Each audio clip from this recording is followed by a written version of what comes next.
So Rene pointed out this quote by David Bohm, because she's sort of our resident David Bohm expert. So the individual behavior is made possible by the existence of the collective, and the collective by virtue of the individual. And so what we were just discussing really illustrates this point, that there is this micro creativity, Daniel, that you've mentioned, like kind of the small, was it small creativity or little creativity?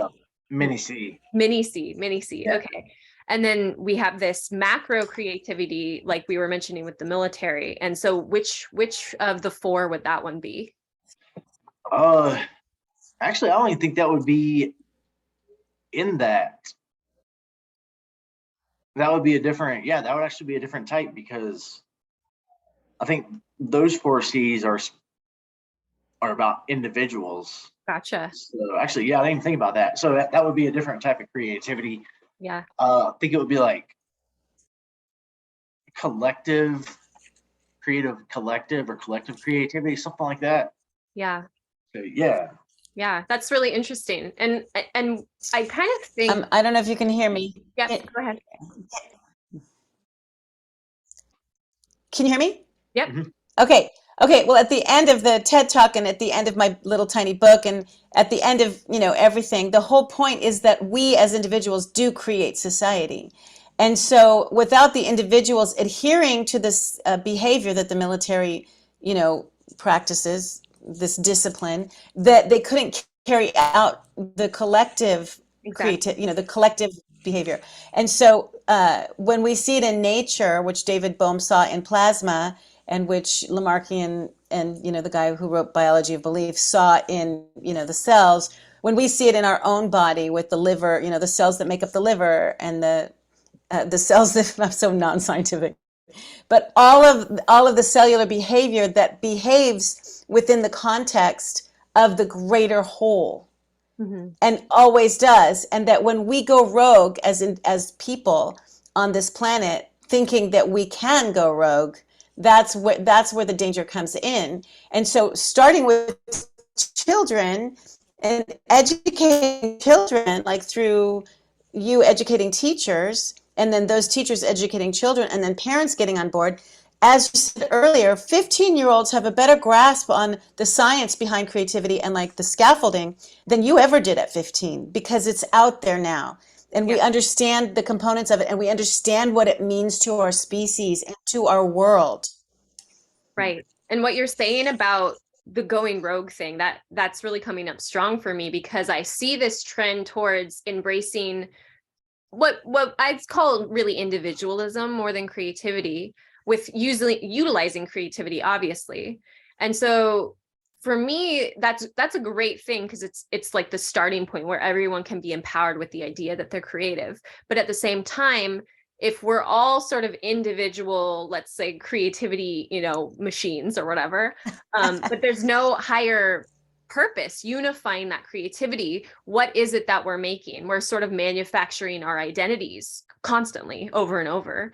And so I think the idea here that we touched on with the military as an example, which it's not like the best example from it's not that sexy, it's not that acceptable or desirable, but it touches on the fact that we can sacrifice the individual creativity on the altar of kind of a higher purpose for the collective, right? And so the individual creativity becomes siphoned into something bigger than oneself, right? Because otherwise we're literally manufacturing our own egos.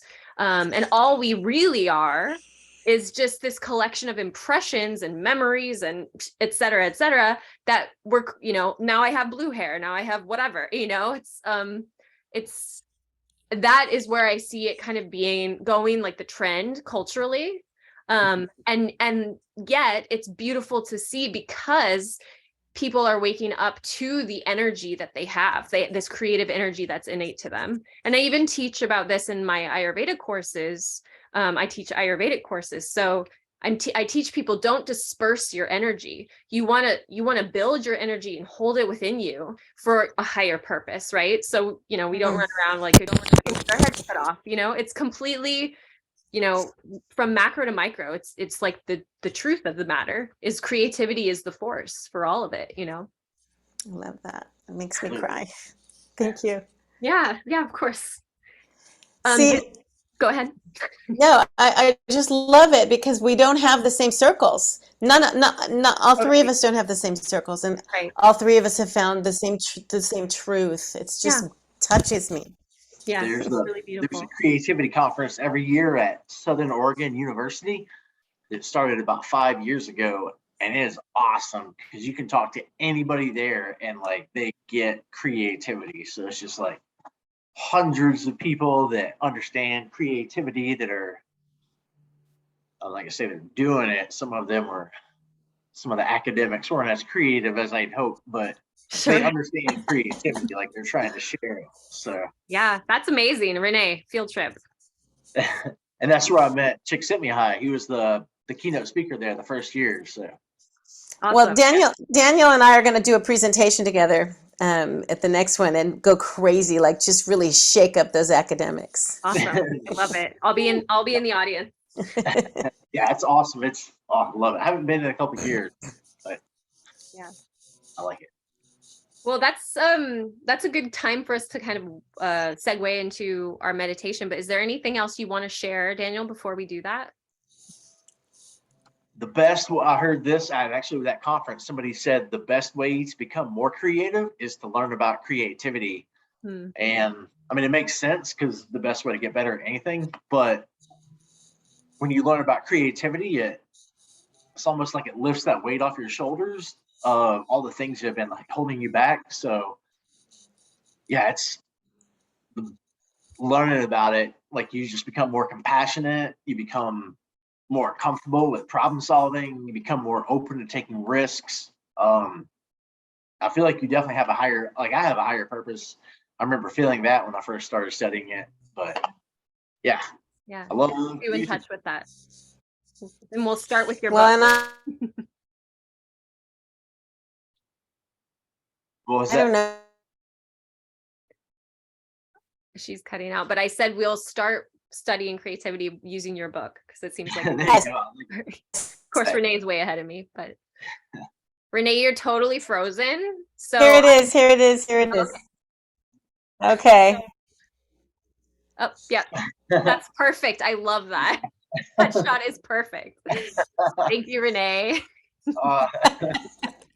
All right, so let's go ahead and transition into our meditation. So if you want, you can shut off your video and mute your microphone. Okay. And then I'll pin myself. So let's just go ahead and relax the body, let the eyes fall shut. Start to tune into the inner world. And let the mind settle because we've been engaging in this kind of intellectual dialogue. The mind doesn't have a job right now except to yield to the experience of being in the body.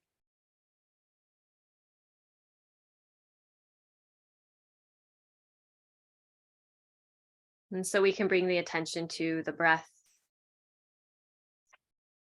to the bellows of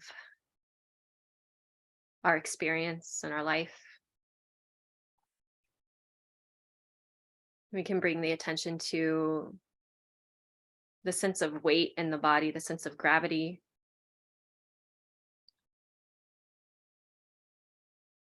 The sensation of being in the body.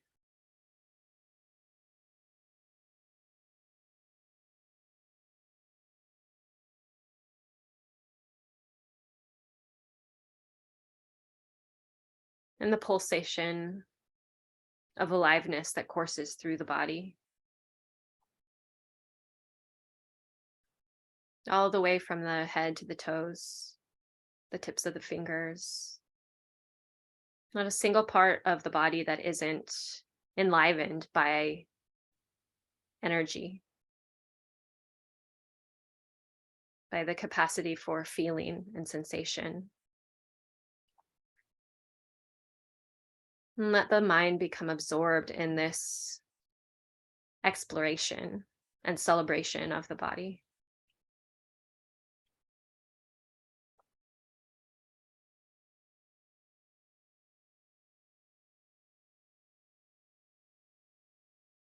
Tuning into the body as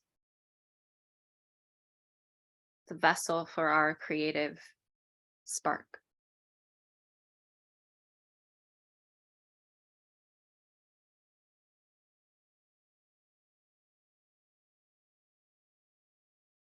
Recognizing that our very existence springs from the creative impulse of the universe.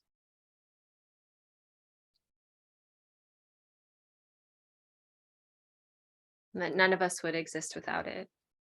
And that every single predecessor to our experience, so our ancestors, our parents, our grandparents, each of those people held the spark of creativity within them. The desire, the imperative for life. And that's why we're here.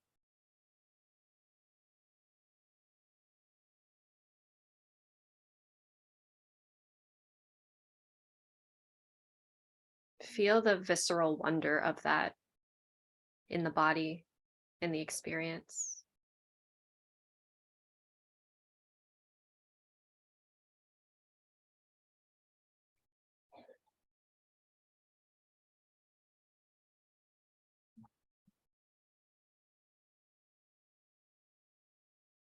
And continue to feel the experiential in the body in real time. The heart beating, the belly and chest rising and falling. The creative energy of the universe active within this form.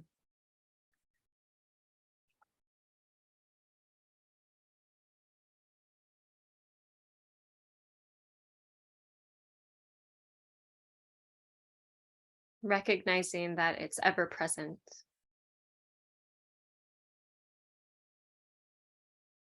It's not elusive or specialized or privileged, but actually quite mundane and extraordinary at the same time.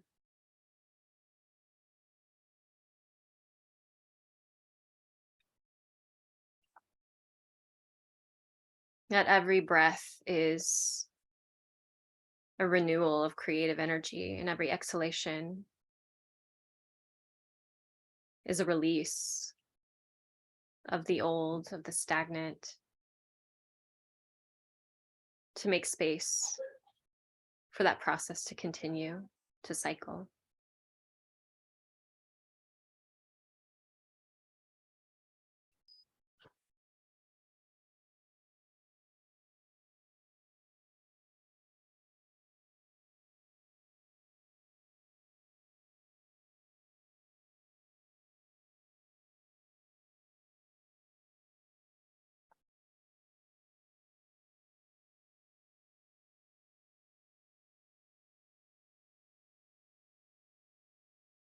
And just as we discovered that we all experience and hold within us the micro level, as well as a connection to the macro level of creative force, we also contain both within us. We can experience this macro level right now with the biology of the body.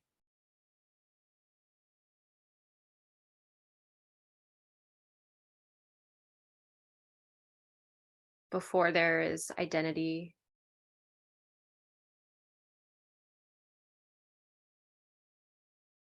before there is desire, before there is any conceptualization, there's the breath moving in and out.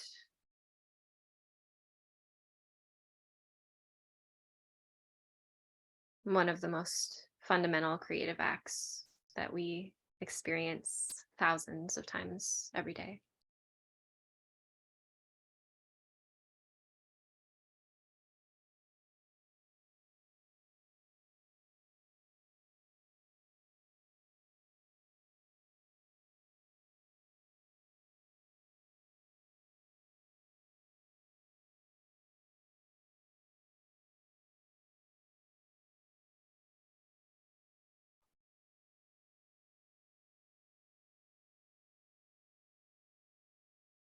And I invite you to take this awareness and this intimacy with creativity with you, this closeness to the creative force that exists in you in this very moment, to keep that intimacy with you as you're going about your day and your life,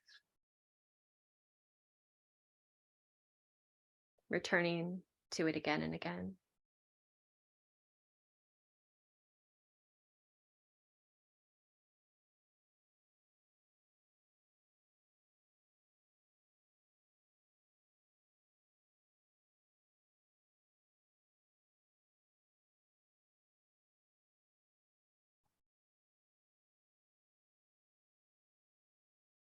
And then as you're ready, you can start to ground yourself, feeling the surface that you're sitting on.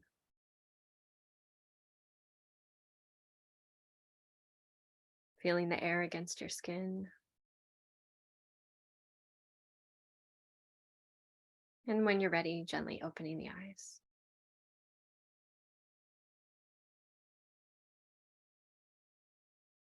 Thank you both so much for this evening. It was really special. I'm really glad that we got a chance to speak with you, Daniel.